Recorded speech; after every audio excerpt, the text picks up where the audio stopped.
চিন্ময়কে মুক্তি না দিলে বাংলাদেশের সীমান্ত অবরোধের হুমকি দিয়েছে ভারতের পশ্চিমবঙ্গ রাজ্যের বিজেপি। এর আগে সোমবার বিকেলে চট্টগ্রামে যাওয়ার পথে রাজধানী শাহজালাল আন্তর্জাতিক বিমানবন্দর থেকে গ্রেপ্তার করে গোয়েন্দা পুলিশ।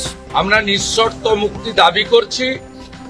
মুক্তি না দিলে বাংলাদেশ ডেপুটি হাই কমিশনেও বিক্ষোভ হবে এবং বাংলাদেশ বর্ডারে সনাতনীরা ধ্বজ নিয়ে অবরোধ করবে, যাতে বাংলাদেশে ভারত থেকে পশ্চিমবঙ্গ দিয়ে আমরা কোনো পরিষেবা নিতে দেব না।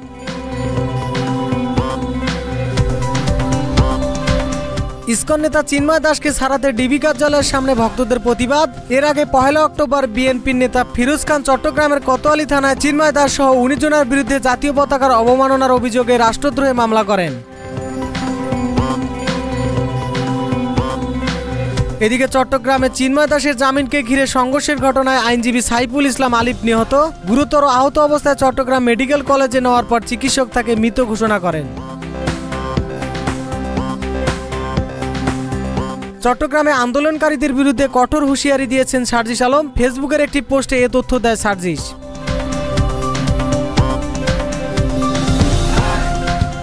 স্বৈরাচারের মাথা পালালেও বয়ে গেছে লেজ, বললেন বিএনপির ভারপ্রাপ্ত চেয়ারম্যান তারেক রহমান। আওয়ামী লীগের মতো নিষ্ঠুরভাবে বিক্ষোভ দমন করতে চায় না অন্তর্বর্তী সরকার। আলোচনার মাধ্যমে সমস্যার সমাধানের কথা জানিয়েছে পররাষ্ট্র উপদেষ্টা জাহাঙ্গীর আলম চৌধুরী। এদিকে নবীনগর ও চন্দ্রা এলাকায় পাওনা টাকা আদায়ের দাবিতে মহাসড়কে শ্রমিকদের বিক্ষোভ।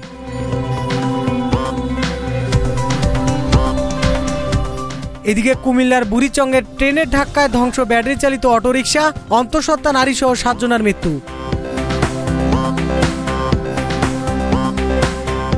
ইমরান খানের মুক্তির দাবিতে উত্তাল পাকিস্তান, নিহত কমপক্ষে 7 জন। ডেস্ক রিপোর্ট, এই সময় টিভি, ঢাকা।